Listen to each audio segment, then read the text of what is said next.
Greetings and welcome to this live stream. I am Jonathan Foust and you are you, and we are here together. I am delighted to have this time with you. This is a live stream. I'm feeling slightly better, although I do have this ongoing dry cough that has been with me since actually before I got COVID. So I may step to the side if I need to cough during this next period of time. At any rate, here we are. It's Thanksgiving week, and I thought I might offer some words on the alchemy of gratitude, how that affects our consciousness, how that affects our lives. So I'm looking forward to our time together. Thank you so much for being here. And before we launch, a big thank you to the Insight Meditation Community of Washington for streaming this, to our producer, Glenn Harrison, for all the technical know-how of getting this out to you. Also, a big thank you to our Mindful Movement leader, Rita Moran, who leads Mindful Movement at 6:30 Eastern Standard Time, taking you right up to here. You can get the link for her class on my website and on my Facebook page. Also, just to let you know, I do have an event coming up in January. I think it's January 11th. It's the annual Mindful Intention, the most important thing, day-long retreat online. If you'd like to take some time and reflect on what really calls you and reflect on what's going to help you move in that direction, that could be a worthy thing. So more information on that coming out soon. I've got a newsletter which I have really been slow getting out, but I will be offering one the next month. You can sign up for that. Also, there's a weekly newsletter as well. And finally, this is all offered freely. It's all offered in the classic tradition of dana, of generosity. So there's no charge, there are no ads. This is all offered freely so that anyone who's interested can have access. No one is denied. If you feel inspired to support this, thank you so much. It keeps the wheels turning. Okay, with that, we're going to start with a short meditation, and then we are going to launch into our talk. So you might like to perhaps take a little bit of time to move your body in any way that feels good. If you close your eyes and just ask internally, what would support you in being still? Is there any kind of stretch, any kind of movement? You might reach the arms up overhead and stretch out. You might open your jaw wide, move your jaw from side to side, work out any tensions. You might let your body sway a little bit from side to side and find that natural plumb line. Find that place where your body naturally just wants to settle in. Once you have a sense of settling in the here and now, a very helpful way to direct your attention is to take a few moments for some conscious breath. If you slow down and if you deepen your breath, notice the effect. Classically, you might breathe in and breathe out to the count of 4.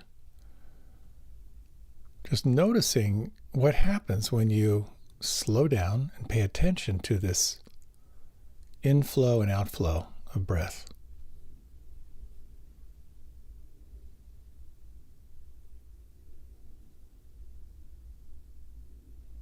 This is a wonderful way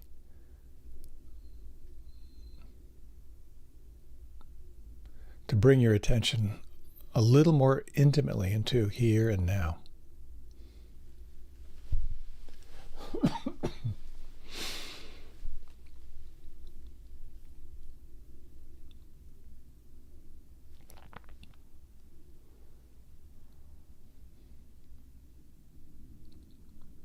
Now for the next 3 rounds of breath, how much more intimately can you feel the breath? How much more intimately can you relax, soften?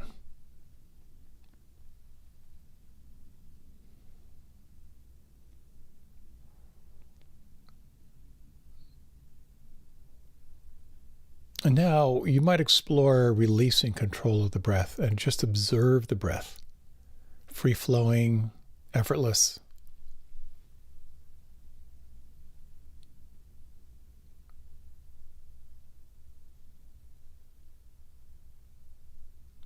Take a moment now to feel the muscles of your face. Is it possible to let go? To let go of any subtle tensions, and just to track what happens when you soften the muscles of your face.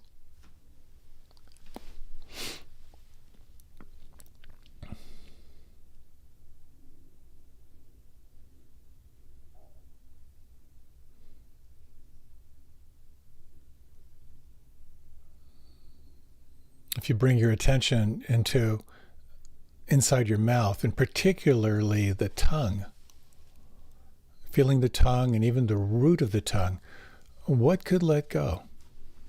What could relax? And again, track this felt shift of softening inside.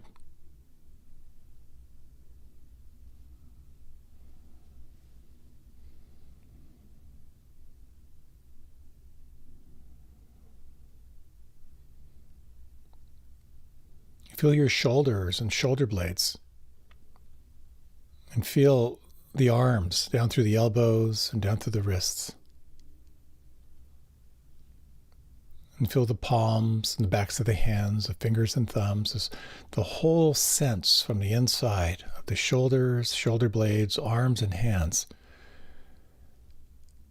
What could relax? What could let go? And can you track any felt shift of softening inside?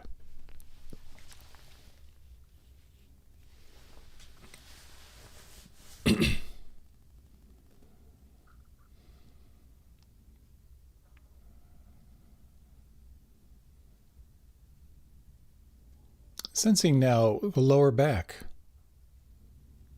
the buttocks, the floor of the pelvis, the hip joints, and in particular, the belly and the lower abdomen.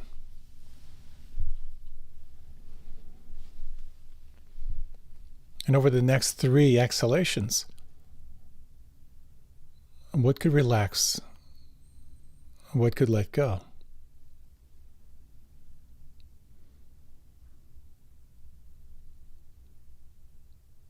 And tracking this felt shift of softening inside.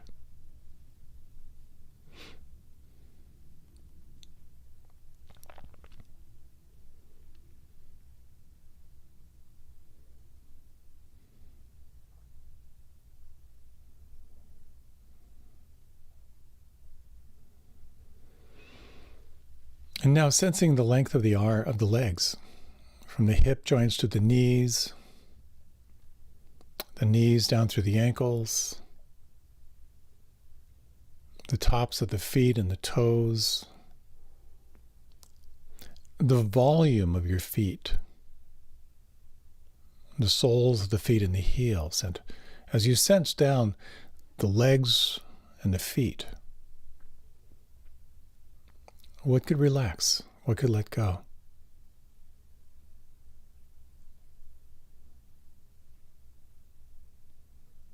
And can you track this felt shift of softening inside?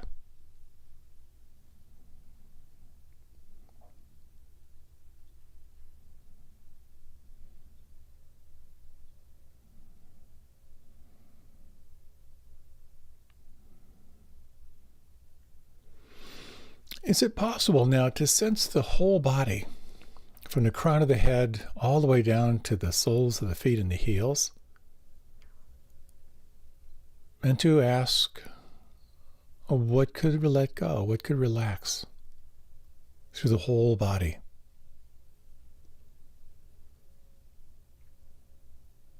What could soften?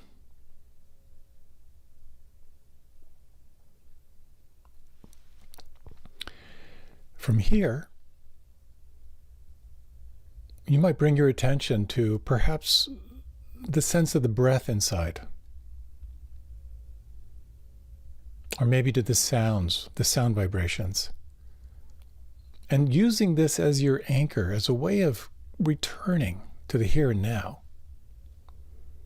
You might explore two things. The first is at the point of contact of the breath, the experience of breath, or the vibration of sound. Right at this point of contact, what could soften, what could relax, or what could let go? How intimately can you experience it right now?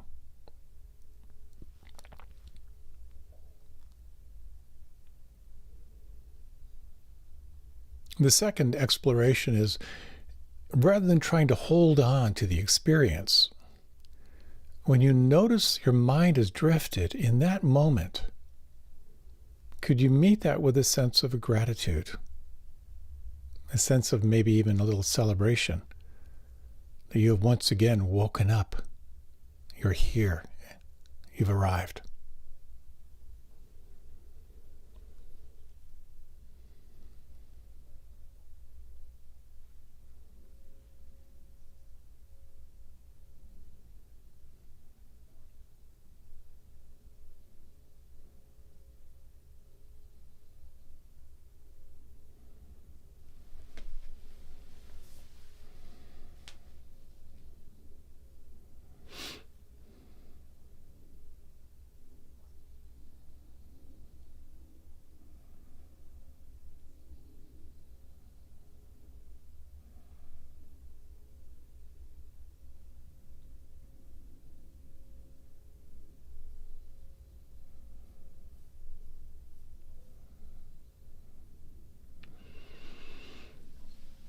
If your mind has wandered, you might explore placing the slightest bit of a smile at the corner of your eyes, or the slightest smile at the corner of your lips.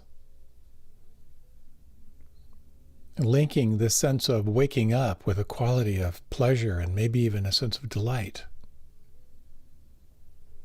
To relax, to re-engage with sound or breath. And once again, to sense this quality of here and now.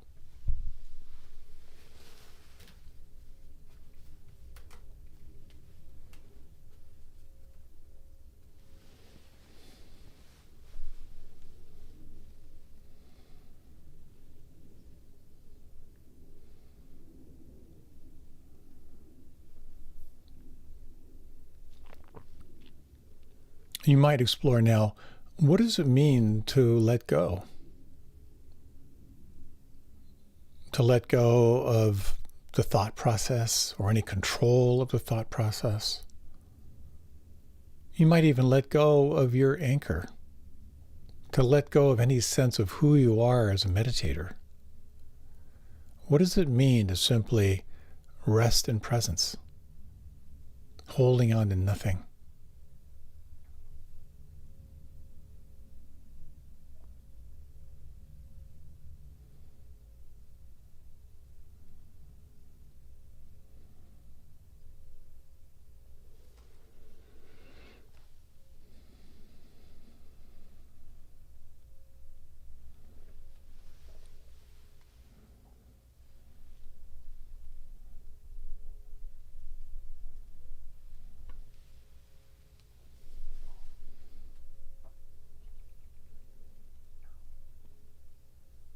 Exploring the following questions.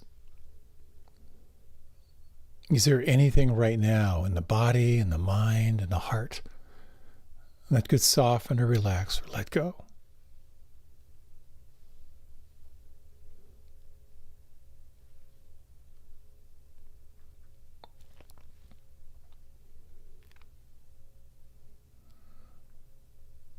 And is there anything in the body, the mind, or heart that could soften or relax or let go even more than that?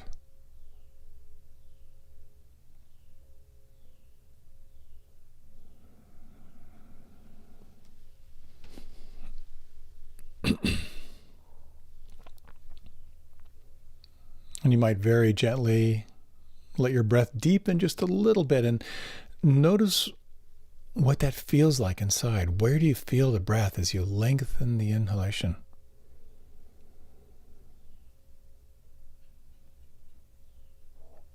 Noticing all the sounds around you, the space in the room, or whatever space you're in.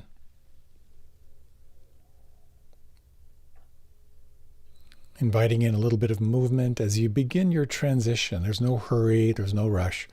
Let your body move, shift, adjust in any way that feels good.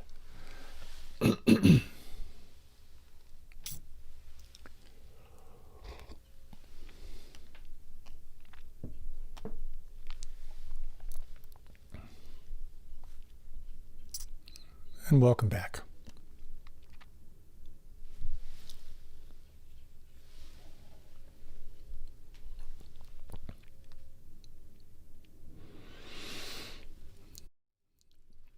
It's Thanksgiving week, and the holiday season lies ahead. I'd like to share these words from the immortal Dave Barry.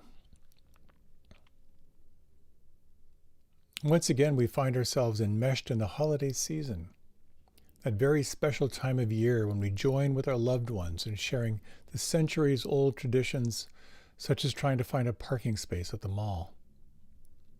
We traditionally do this in my family by driving around the parking lot until we see a shopper emerge from the mall. Then we follow her, in very much the same spirit as the three wise men, who 2,000 years ago followed a star week after week until it led them to a parking space. That's maybe a little dated, as most of our stuff is online, but nonetheless, it does speak to this gathering around Thanksgiving. It's been a while since I've actually sat down to a family Thanksgiving meal. I know how challenging it can be, and I came across this piece of advice a couple of years ago, which I think can be really helpful, particularly in our fraught political time. And that is, if you're upset at the Thanksgiving table, if you can't say something nice, say it in French. It's an option. For some, Thanksgiving is a time of heaven, being with family and loved ones. And for others, for others, it's a time of hell, being around family, being around others. It's a time of giving thanks, and it's also stunning how quickly we can lose it. I remember going home at the age of 28. Hadn't been home in a long time with my family, and within 15 minutes I had fully regressed from age 28 to about 13, maybe 12. I'd like to talk about gratitude. The bad news is gratitude slips away really, really quickly. But the good news is that when you remember, you can absolutely change your state by turning your attention to this amazing state of grace. When you feel grateful, you feel a sense of ease, you feel a sense of possibility. So I'd like to talk about the disease of non-gratitude and the nature of a selfish self and how to turn it. How gratitude can cultivate an incredibly radical shift in your experience, and how this lens of gratitude can change your perspective on what's possible. So I'll be sharing a couple of very pragmatic things. But it's important to note that we have a tendency to not be grateful. We have a tendency to put ourselves in the center of the universe. As Dale Carnegie famously said, everyone is listening to the same radio station, WIFM. What's in it for me? A couple examples of self-centeredness. A man held up a Wendy's in Atlanta, Georgia, and called him twice to complain about how little money he got. Which is nothing compared to a guy named Arthur Bundridge in Syracuse, New York. He held up a bank and demanded $20,000. When he got home, he discovered he was shortchanged, and he stormed back to the bank to complain. And of course, that's when he was arrested. Self-centeredness is part of who we are. We put ourselves at the center of the universe. And therein, we find ourselves really caught. And if your Thanksgiving is associated with family and clan and you spend time with them, that's a fascinating experience, as you know. I remember as a kid at Thanksgiving, my experience was like listening to a Greek chorus. It was the same stories told identically to this last year with the same exact intonations and even the same back and forth exchanges in regard to the story. I remember even as a kid, I was amazed by that. It was this ritual of telling the stories that cement our sense of identity. It's not a bad thing, but it can be a limiting thing. And the truth is, we all live in this self-reinforcing narrative. And it helps us keep the world in one piece. It keeps the story going. It keeps our narrative going. And it can be very helpful for maintaining a sense of self in the world. But again, it can be limiting, particularly if you're interested in the possibility of anything beyond your story. So when you start paying attention, you start engaging in the mindfulness or non-judging awareness, you'll find it starts to deconstruct that sense of self, which can be incredibly disorienting, but it can also open up all kinds of new possibilities. So instead of what's in it for me, something different, something new can emerge, sometimes. So a little more on some of the essential narcissism that comes with our species. I ran across this a couple of years ago, complaints from a travel bureau.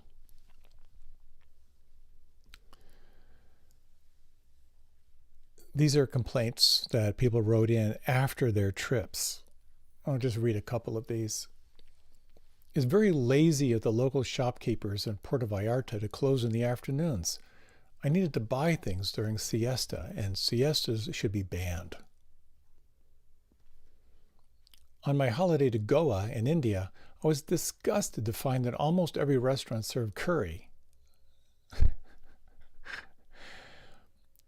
No one told us there would be fish in the water. The children were scared. We went on holiday to Spain and had a problem with all the taxi drivers as they were all Spanish. And finally, this one. My fiance and I requested twin beds when we were booked, but instead we were placed in a room with a king bed. We now hold you responsible and want to be reimbursed for the fact that I became pregnant. Pretty sad, but I think we all have the same tendencies. You want to go somewhere warm, but then it's too warm. You want to go out for a really nice meal, and the people next to you are annoying. The mind, the linear rational mind, lives in a self-preservationist mode. It wants to keep things as you want, and it doesn't like change. And of course, the reality of things is that things change. And the nature of suffering is that the degree to which you don't like what's changing, you're going to suffer. And the nature of suffering is, or I should say the nature of freedom from suffering, is looking at who is it that thinks it's suffering. So this all has to do with the power and the potency of learning to guide your attention to more resourceful states. Some describe this as looking for the good. And it's possible to overdo this. I remember at one time I was overcome with this sense of how powerful cultivating gratitude could be, so I started a journal process. I tend to be a zealot. I like to push the edges a little bit. So my rules were that every single day I would write down 10 things I was grateful for, but I would not repeat anything. For the first couple of days, it was really powerful. And then it got harder and harder to flesh out my list of 10. So in desperation, I started listing body parts that didn't hurt in that moment. Even getting down to the second knuckle on my right ring finger feels okay. It was a little bit of a desperate move, but it was still kind of powerful. Just acknowledging what didn't hurt. And so recently, as you may know, I had the wonderful experience of COVID. My first time, COVID virgin, and apparently this strain is particularly virulent. I had a lot of plans for this fall, things I was really committed to. And week after week, I didn't feel like I was getting better. I canceled everything week after week after week. I'm a terrible patient because I've been super, super healthy. I'm good for like 2 days of illness, and then things spiral down. So I lost a huge amount of weight. I tried working out. I strained a tendon in my elbow, my kayaking elbow, to which I'm very attached. And as I was spiraling down, feeling this kind of sense of heaviness, futility, watching the emails pile up and not having the firepower to take them on, I found myself moving into self-aversion and actually depression. I thought, my God, am I getting depressed? And I remember this exercise, which I've shared a number of times, about turning to gratitude. It's a pretty simple process, but when, again, like the breath, we forget how powerful it is to actually feel this breath and how it brings us back to the here and now. It's about turning to gratitude and appreciation. It's about reflecting on what you're grateful for and kind of flooding your system with a sense of gratitude and appreciation, and just sensing how it completely changes your state. And so in the middle of the night, excuse me, in the middle of the night, when I couldn't sleep, I just thought, okay, well, what am I grateful for? And an interesting thing with questions is usually the first response is nothing. But then I stayed with it. And I realized, you know what? I can afford to have COVID. I have the financial security to endure these weeks of non-productivity. I have a roof over my head. I'm secure. I'm actually safe while I'm not feeling well. So I reflected on that. And then I thought, you know, I'm actually fundamentally really healthy. And I actually have access to healthcare. I have access to Paxlovid and metformin and good food. So I reflected on that.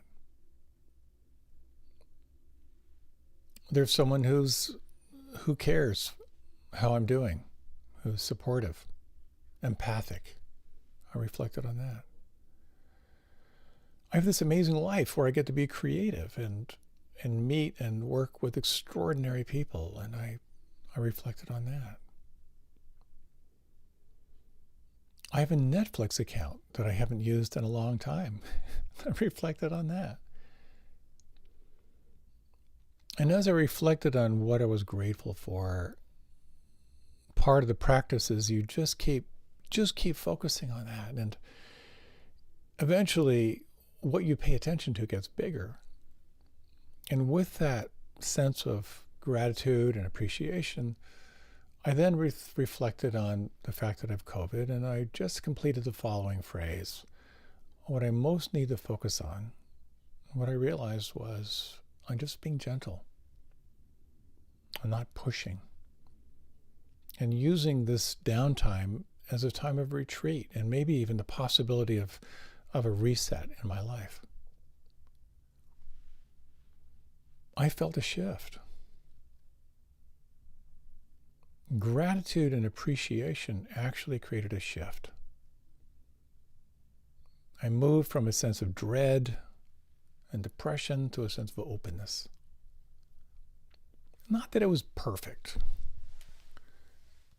but it reminded me I actually have the power to focus my thoughts. I actually have the power to change the frame in which I'm living by focusing on gratitude. So you may have done this practice with me before, reflecting on what you're grateful for. I'd like to offer a different way of doing it, which I think is pretty cool. I played with this one as well. The whole idea here is that when you flood your system with gratitude, that is to say, when you just keep focusing on what you're grateful for, and I'll talk about this in a little bit, you are changing your brain. The anterior cingulate cortex, the medial prefrontal cortex, all start vibrating and shifting. And when you do that, things happen inside.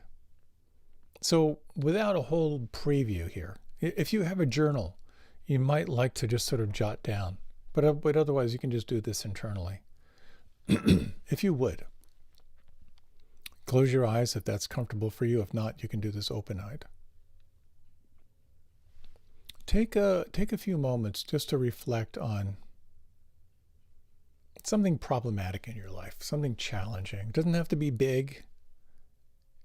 It can be something, a minor irritant. But if you would, take a few moments, go through the files. Something that you find challenging right now. And if you would, try to describe it in one sentence. If you like, you can write that down. But otherwise, just imagine it kind of written on a page. Writing down this problematic situation in your life.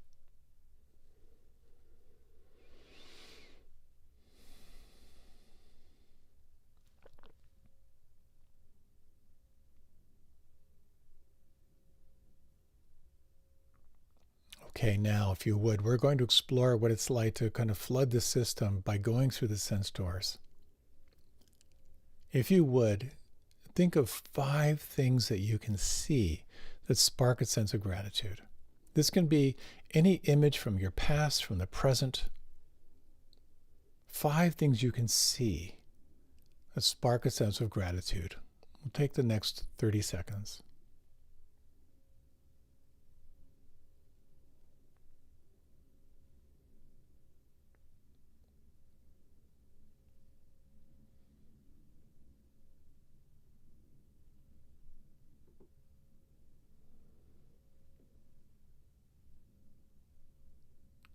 And now, if you would, think of 4 things you can touch, or 4 things that you have touched that spark a sense of gratitude or appreciation.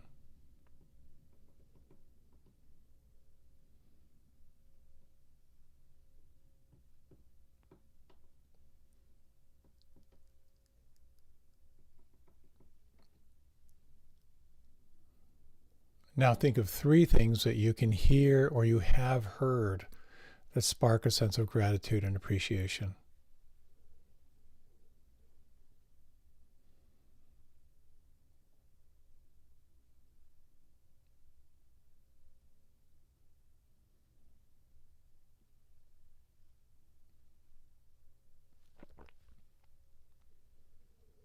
Now think of 2 things you can taste that spark a sense of gratitude or appreciation. 2 things you've tasted or you can taste.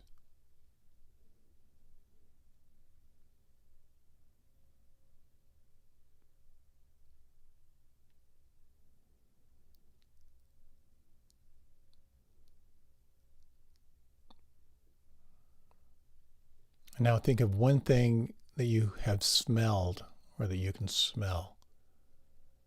It sparks a sense of gratitude or appreciation. And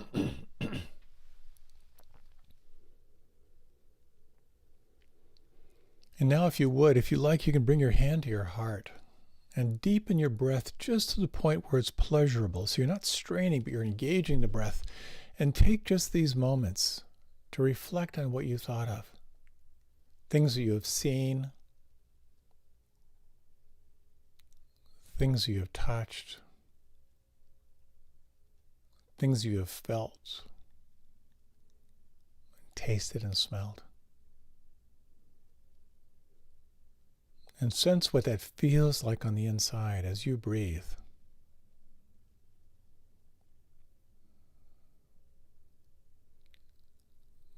Sensing if you can just amplify your awareness of the feeling inside, and sensing if you could let it get big.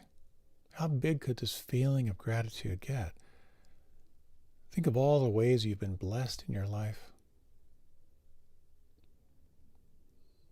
All the serendipity things that have occurred, all the kindness that you have received. 3 slow breaths now.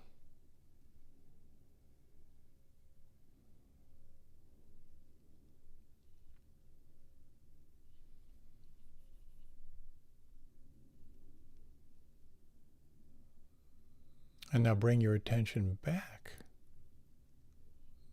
to the here and now. Notice this felt sense of presence. And bring into mind the issue that you initially thought of, this problematic situation. And let yourself complete the following phrase.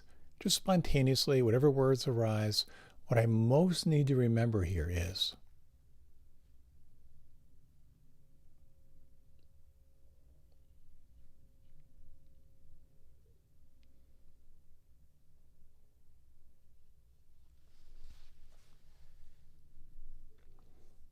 And what do you feel? What do you notice?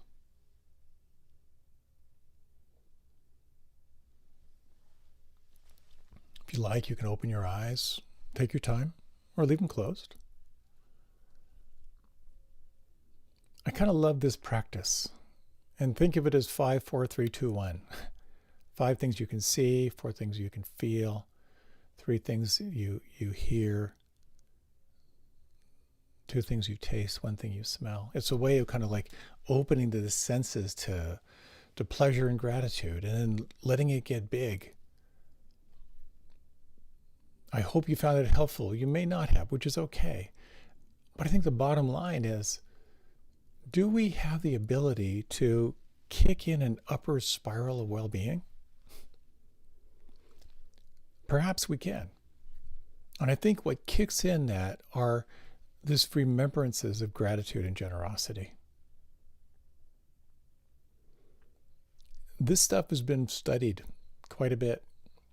There's a study called the neural correlates of gratitude.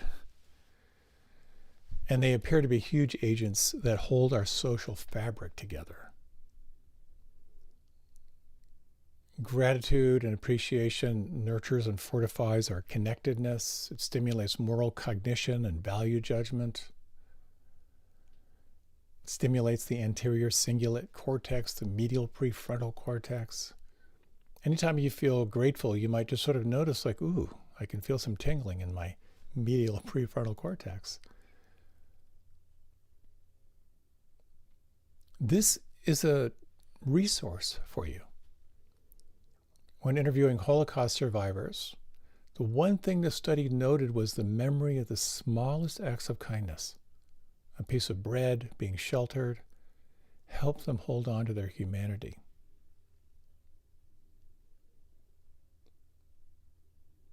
When folks are struggling in a relationship, I highly recommend what I think of as a weekly check-in, which made a huge difference for me.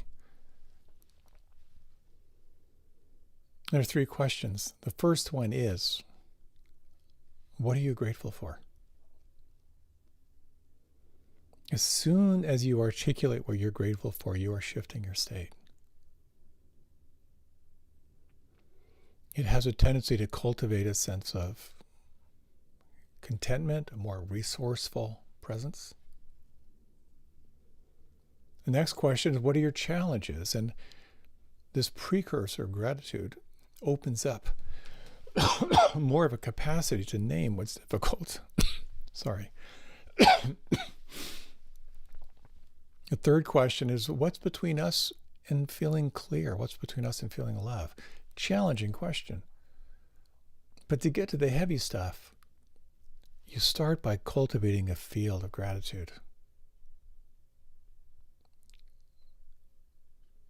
I'll spare you the details, but I did some research on gratitude studies. It's pretty overwhelming. Gratitude and its effect on emotional well-being, gratitude and social connections, how people who practice gratitude feel more connected, gratitude and physical health, a correlation between biomarkers and gratitude, sleep improves with gratitude, gratitude and work performance. Again, just expressing gratitude, having people express gratitude for you and work changes and fosters a more positive work environment. Gratitude and resilience in trauma. It's a protective factor. It can help you cope with adversity. Gratitude and neurobiology. Gratitude is biologically hardwired to positive feelings and social cooperation. Gratitude and sleep, which is something I hadn't been aware of that I'm practicing right now because sleep is always my issue. And gratitude with younger folks. How kids in school, when they cultivate gratitude, have more of a sense of satisfaction, more of a sense of emotional and academic resilience. The classic phrase of energy follows awareness. Whatever you pay attention to gets bigger. It can change your life, but it also has a very powerful effect potentially on our species. I'd mentioned this a way back. I was listening to a comedian, I cannot remember, but he announced a recent father. Everyone applauded, and he said, "I'm now committed to being a really rotten father." And then there's laughter. And he said, look at Steve Jobs, Larry Ellison, Sylvester Stallone, Eminem. They had terrible fathers. And because they had terrible fathers, it set them up for success. He said, I don't want some kid who knows he's loved and is socially well-adjusted going out into the world. They'll be eaten alive. So what is this around gratitude and challenges in life? Tony Robbins tells a very powerful story about how he realized ultimately he was grateful for his very kind of unstable and erratic mother because it helped him to realize that he could help people.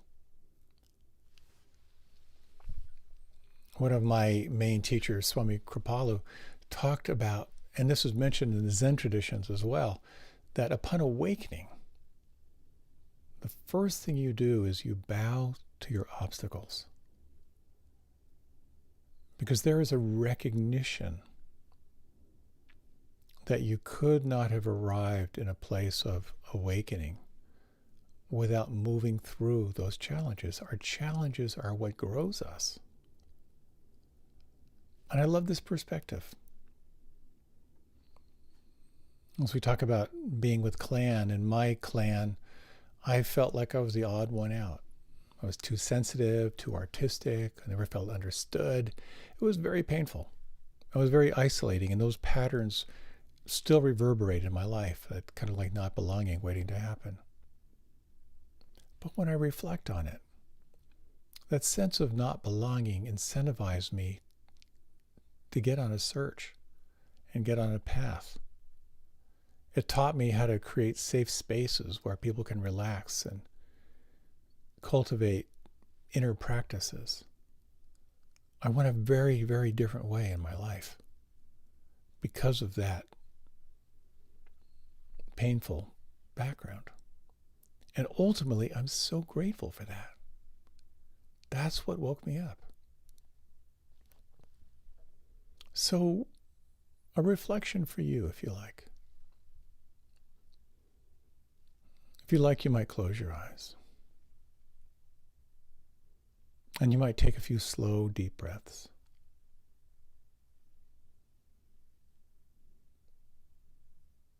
And take a moment just to reflect.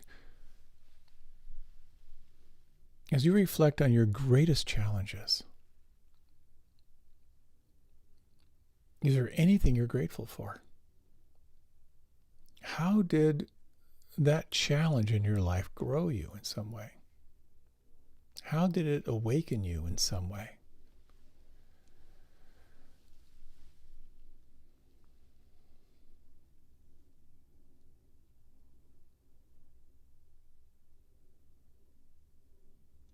And let me ask you this question, which I have found so helpful. Is there any challenge in your life right now? Just take a moment and let yourself settle on one. It doesn't have to be the big one, but a current challenge in your life right now.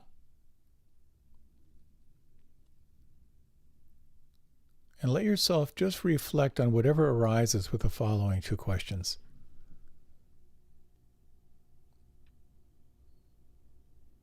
What's great about this? Or what could be great about this?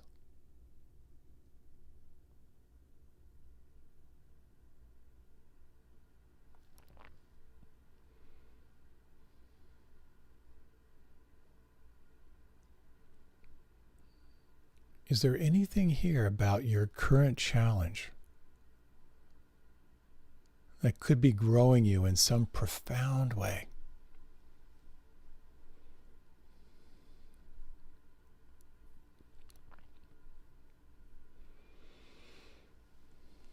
If you like, you might deepen your breath.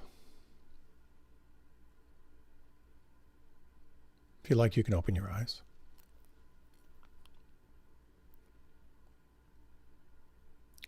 There's something incredibly powerful about looking at what's challenging you now and asking, what could be great about this? How is this sorry. How is this growing me? We have a built-in negativity bias. And certainly in our political climate, in our global climate, in climate in general, there's so much to worry about. And while it's very easy to slip into premature transcendence and spiritual bypassing, there's also something very powerful around reflecting and looking for the good. So I asked myself, is there any good news on the planet right now? Is there anything to be grateful for or appreciate? I wanted to share a couple things with you. In the midst of all this stuff going on, globally, there is a surge in renewable energy adoption. Solar and wind adoption has truly taken off. There are lots of changes in cities around the planet that are really focused on being more sustainable. There is more climate change awareness globally now, and along with it, there's much more adaptation to eco-friendly practices and products. We'll see if that holds true in our culture. There is an awakening of youth-led environmental movements and recognizing what's going on. And one in particular struck me, that globally there are significant strides in wildlife conservation. And again, I'm not sharing any of this to be Pollyanna, but let me just share a couple things that I didn't know about. Brazil has expanded its efforts in the Amazon rainforest by enforcing stricter laws against deforestation. Indonesia has declared vast regions of its coral reefs and mangroves as protected zones, preserving marine ecosystems. Because of reforestation in China, the giant panda population is growing. In Africa, initiatives targeting rhino poaching have seen significant reductions with technologies like drones and GPS tracking.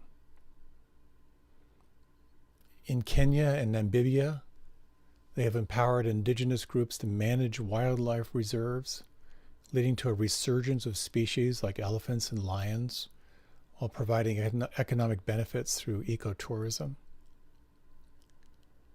AI and machine learning are being used to track animal movements, predicting poaching hotspots, and monitoring biodiversity in real time. And DNA barcoding has become a powerful tool in combating illegal wildlife trade, enabling authorities to trace and identify poached species.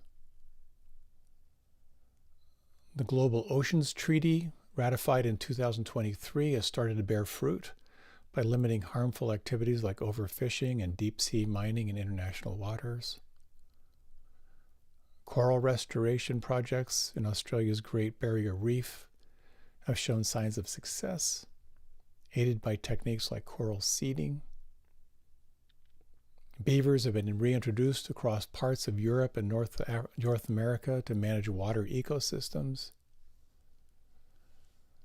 Large-scale efforts in Scotland and Spain are focused on reintroducing apex predators like wolves to restore ecological balance. Governments have passed stricter environmental laws, such as bans on single-use plastic and regulations against logging. So I share this not, again, to be Pollyanna. But to me, this gives me some hope. It gives me a deep sense of gratitude for those who are stepping forward. And I think there's the possibility that cultivating gratitude and appreciation can help us transcend our deepest challenges and turn them into vehicles for awakening. And the bottom line is, I believe you can train yourself to look for the good, not as a way to avoid pain, but to meet the challenges in your life with an open heart.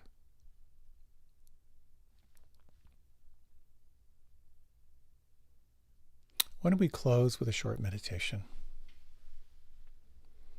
If you like, with your eyes closed, you might take just a few slow, deep breaths.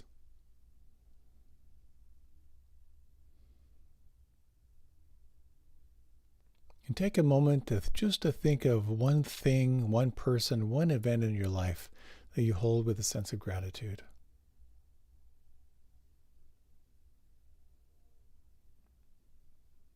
Imagine you could draw that feeling in right now and right here.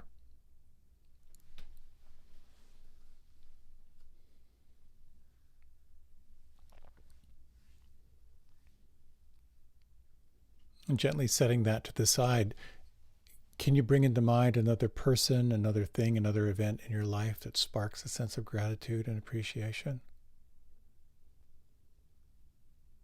Can you visualize this?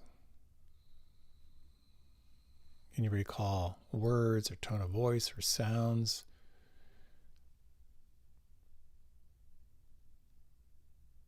And can you feel what forms on the inside?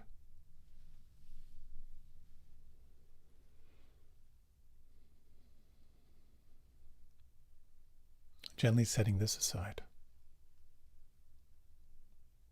Can you bring into mind a third event, person, thing in your life that sparks a sense of gratitude, appreciation?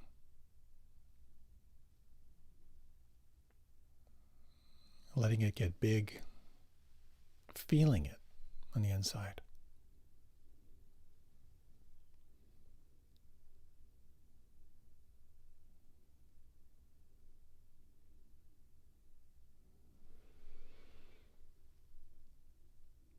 Gently setting that aside and just sense all the ways in your life that you have been blessed.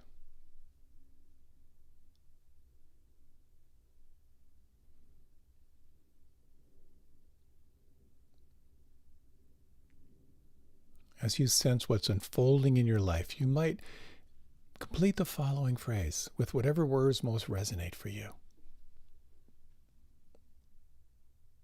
The most important thing in my life right now is.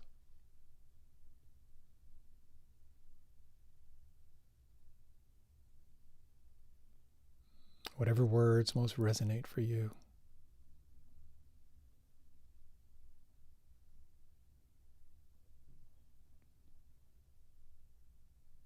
Take a few moments to imagine having more access to gratitude and appreciation, to feel centered and sourced in this world of change.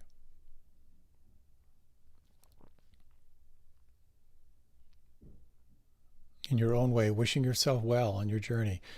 May your life be filled with ease, greater well-being, guided from deep within.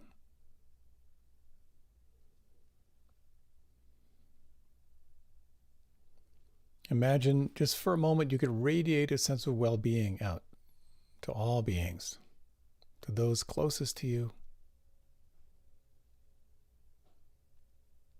and to all beings in all directions without discrimination.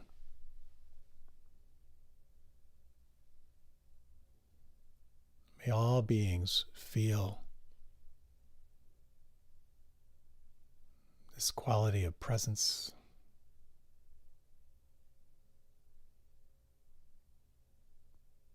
may all beings feel healthy, safe, and free from stress.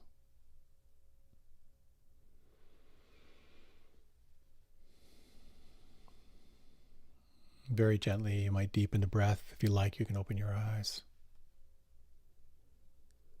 With all that's going on in this world, it seems more and more important, more and more critical that you and I are sourced. That we can come from a place of openness, creativity, resourcefulness, capacity rather than to react to life, but to respond. So many blessings to you. Thank you so much for your time and for your attention, and I look forward to being with you again.